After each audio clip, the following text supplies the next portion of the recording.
Iodine deficiency is the most common cause of goiter or the abnormal enlargement of the thyroid gland. Now, how can we ensure our body gets enough iodine and prevent goiter and other related illnesses? With that, joining us this Goiter Awareness Week is endocrinologist Dr. Annabel Lat. Good morning, Doc Annabel. Thank you for being here at New Day. Now, Goiter Awareness Week, syempre marami sa ating mga viewers would like to know what it is. So it's enlargement of our thyroid gland. Ano, may bukol sa thyroid gland natin.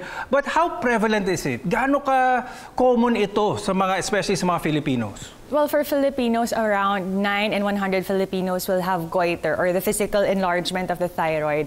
But those with thyroid function abnormalities like either hyper or hypo are just 9 in 1,000. So much smaller portion. Okay, so 9 out of 10. So 9 out of 100. 9 out of 100. 9 out of 100. Fairly, it's there. It can happen. Pag-usapan natin, saan ba ito mas madalas mangyari? Sa babae, sa lalaki? Pwede ba itong mangyari sa bata? Yeah, if you will notice, mas maraming females ang merong goiter or thyroid function abnormalities. But it can also happen in men and in children. Okay, so pag-usapan naman natin ang primary cause o bakit nangyayari ang goiter. Okay, pinaka-common iodine deficiency. So before ang Pilipinas, iodine deficient country tayo. But because of the ASIN law, we've actually crossed over to the iodine sufficient. So kasi finortify na natin most of the foods, the salt, we can get it from seafood. So now we are already iodine deficient. But we still see goiters. So mostly sa diet natin nakukuha, no? So it's the lack of iodine ang nakikita lang pinaka-primary cause ng goiter. Now I'm sure a lot of our viewers siguro pag sinabing yung thyroid gland natin nasa parteng leeg, ano, sa harap ng leeg, kinakapa nila, wala naman silang makapang thyroid gland dito. How can we tell na paumpisa na ang goiter? Ano yung mga signs or symptoms nito, Dr. Annabel? So normally hindi talaga nakakapa yung thyroid. So kapag nakapa nyo na siya, that's when you know it's already enlarged. Tapos minsan, makapal lang siya, pero minsan makakapa nyo talaga may mga bukol, Holland size. Pero kung wala kayo makapa, yung chances na merong bukol dyan, mababa. Kasi ibig sabihin yung size niyan kung meron man sobrang liit. Kung function naman, there will be other symptoms. So, pwedeng nag-gain or nag-lose ng weight. Pag females, affected yung menses. Yung mood, either irritable pag hyper or parang low bat yung feeling, walang energy kapag hypo.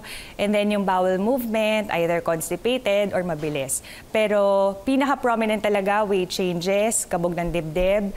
Yun yung mga pinaka-prominent na symptoms na kino-complain ng mga patient. Okay, so napakaraming symptoms. Yes. It seems very extreme dun sa klase ng symptoms niya. So, pag merong naramdaman ng ating mga viewers, any of those symptoms, what is their first move? Anong dapat nilang gawin? Kasi marami dyan, siyempre, pag naramdam nila, uy, kumakabog dibdib ko, there's some sense of anxiety that they have. Ano? What's their first step? What should they do? Of course, observe nyo. Pero kung persistent yung symptoms and you will notice na tuloy-tuloy siya, you can see an endocrinologist in your area. Most of us already are present in various provinces. So wherever you are, there is an endocrinologist near you. Okay. So ayaw natin siyempreng pabayaan. If ever may bukol dyan, ayaw natin pabayaan lumaki. O ano bang siguro extreme case? Anong pwede mangyari pag hindi nabigyan ng concern, hindi na pagamot ang goiter? What's the extreme end of it? Of course, in fairness sa goiter tsaka sa thyroid, medyo mabagal naman karamihan. So kapag mabilis, red flag siya. But yun nga, pag years especially na hindi addressed, hindi na pa-check up, it can get larger. Pwede yung iba ang lalaki, pero thankfully not very common na yung mga ganong kaso ngayon. Or kung may function issue like hypo or hyper, may kakulangan or may kasobrahan, it will take its toll on the body. So makita mo yung iba hingal na hingal, hindi na nila magawa yung activities ng daily living nila, or yung iba walang energy, hindi talaga sila maka-function. So you will really need to seek consultation already. Okay. At pag lumaki ito, let's say hindi na agapan, lumaki na ang goiter, kaya pa bang idaan, kaya pa bang palitin ang goiter paggamot pag malaki na? Yeah, so if there's a physical issue sa goiter, kunwari, goiter enlargement, it's a physical problem, hindi yan lahat nadadaan sa gamot. So kunwari goiter because of iodine deficiency, pag ibalik natin yung iodine, pwedeng mag-regress or lumiit ulit, pero kung masyado nang matagal, ando na siya. Kaya nga importante na magpa-check up tayo agad kasi nandun pa yung element na makukorek pa natin siya. Okay. Pag bukol, walang gamot po sa bukol. Yung mga tableta namin, binibigay po namin, mostly para sa function issue. Kapag overactive yung thyroid or underactive, that is what the gamot is for. Pero physically, hindi niya mapapashrink yung goiter kung meron man tayo. So doon po pasok, kailangan ng tanggalin surgically. Yes, No, a lot of people may be wondering, pag tinanggal yung thyroid gland ko at wala na akong thyroid gland, ano mangyayari? Okay lang ba ako noon after? May gamot po tayo na iinumin after. So it's called levothyroxine or thyroid hormone.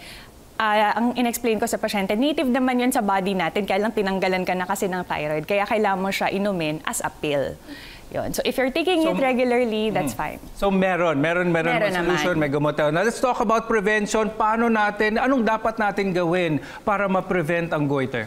So, dahil iodine deficiency pa rin yung number 1 cause ng goiter, syempre kailangan iodine sufficient yung ating kinakain. Ngayon, hindi na natin siya kailangan sadyain kasi nga fortified naman karamihan. Tapos may access naman tayo sa seafood being malapit naman tayo sa coastal areas. But for those who are not, iodine fortified na food. So, iodine fortified food is good because the government is the one that implements it. But in areas of the Philippines na siguro hindi nakaaabot ng iodine fortified food, seafood. So as long as we have some seafood in our diet, we can get enough iodine from that na we can prevent goiter from that. Okay, now if anyone has any questions or anything, sinong doktor ang dapat puntahan? Pwede bang pumunta kagad sa endocrinologist? Yes, pwede pumunta sa endocrinologist, and for those na gusto pa ng mga additional na kaalaman, you can follow our social media pages. We are on Facebook, TikTok, and then ano pa ba?